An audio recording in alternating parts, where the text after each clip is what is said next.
guys, it's Kristen. Don't know where to sit right now.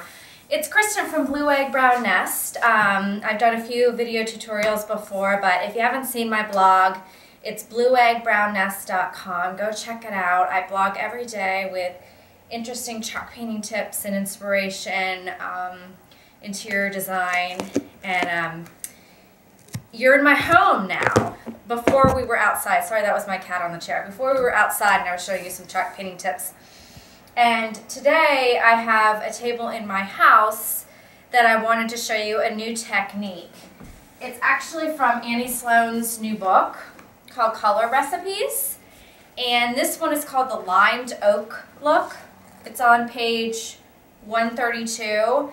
And basically what it is, it's that awesome restoration hardware look where things look aged but not thickly coated.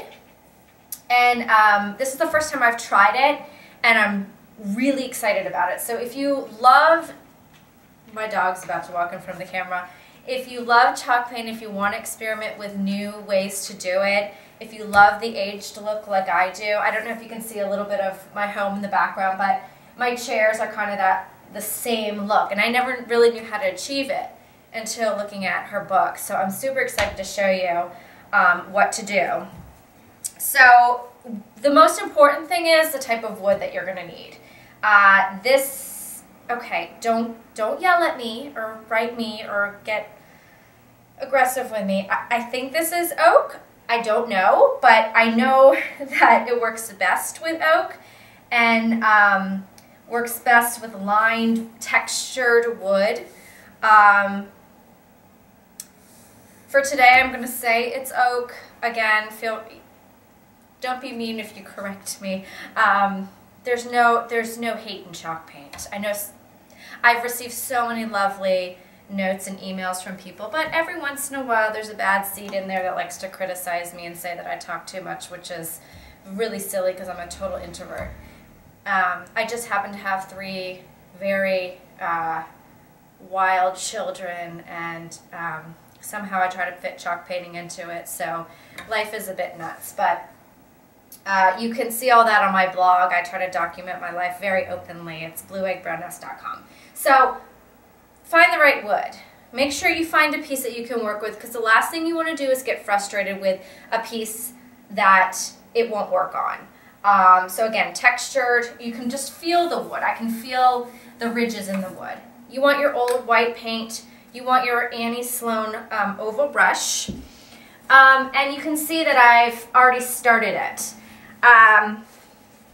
Because I wasn't sure what I was doing at first. And as soon as I saw that I was achieving the look I wanted to show you guys.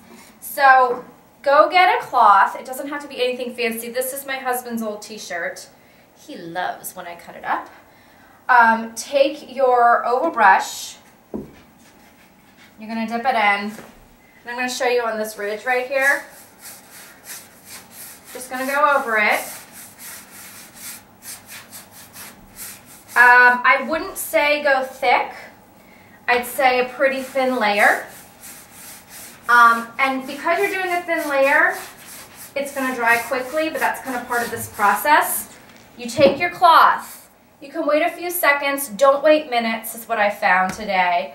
Take your dry cloth, make sure it's dry, and you're going to rub it. You're going to take off that excess paint. And you can see what's starting to happen is that lovely restoration hardware that I didn't know I could achieve. So I'm super excited about it. That restoration hardware kind of type look that they put on all their wood upholstered furniture. You know, I have tons of it I can show you.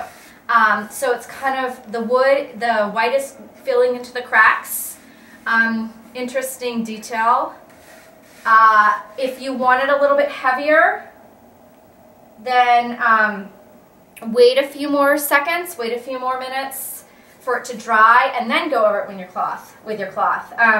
If I decide I want to take off some of this white, what Annie recommends in her book is to dampen the cloth with a little bit of water and then wipe it off. We're still going to do the wax process on it. I probably won't do dark wax on this because there's really no point. I don't think that's the look you really want when you're doing this kind of aged look. I think I want this a little bit darker. So I'm just going to go over it again, and I'm going to wait a few minutes. Again, chalk paint is all about playing with it. There are no real rules. I mean, if you're going to do something creative, the point is to have fun and not to abide by rules. I mean, yeah, there's techniques to certain things, but please don't put pressure on yourself to follow any rules. So I'm going to wait a few minutes,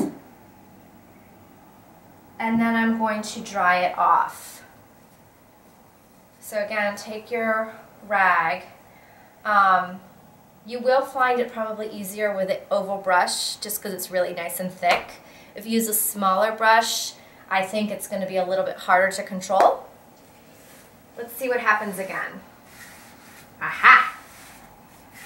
I like that. I like that. So, you know, what I'm doing is I'm not applying quite as much pressure this time around. Yeah. So, I want to show you that. I want to show you kind of what I mean by this look, too. Please don't get dizzy. I apologize. Take a look at my chairs. Again, it's that same kind of whitewashed look. Who's under there? That's Owen. That's Kane.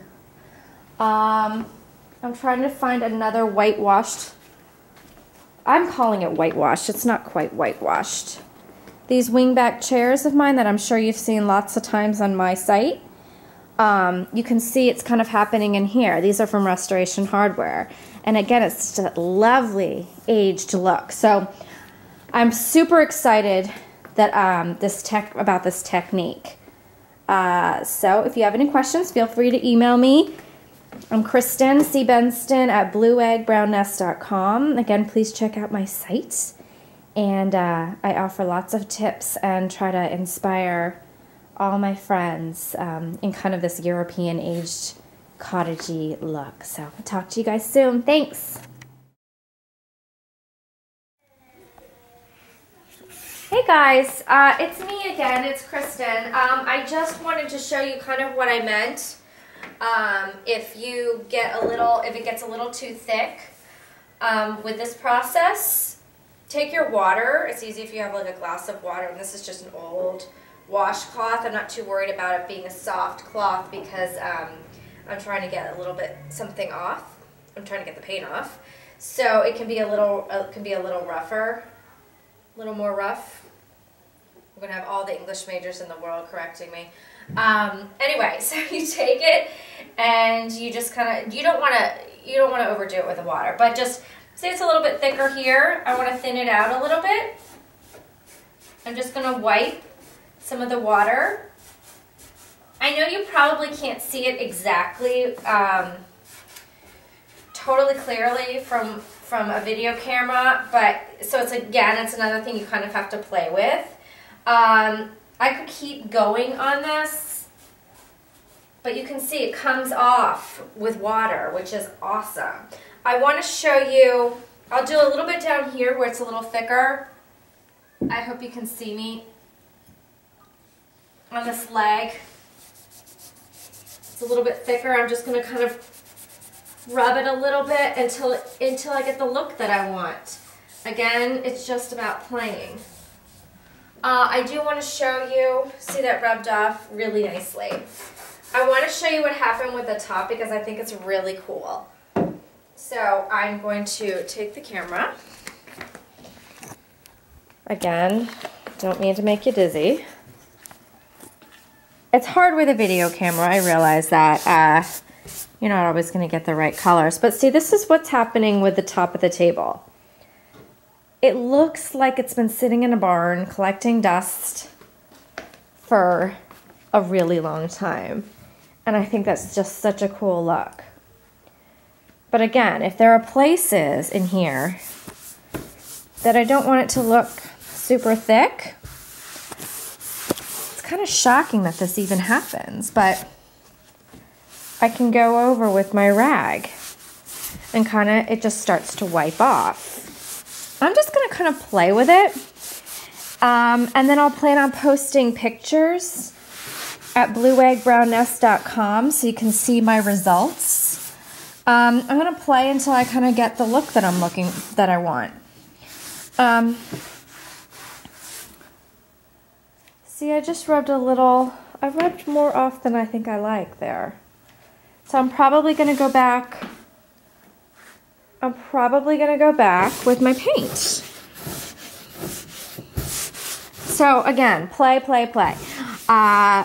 out blueeggbrownest.com. I have vintage pieces for sale, and I have, obviously, my furniture is all for sale. This piece will be on there soon, as soon as I'm done with it. Thanks a lot. Bye.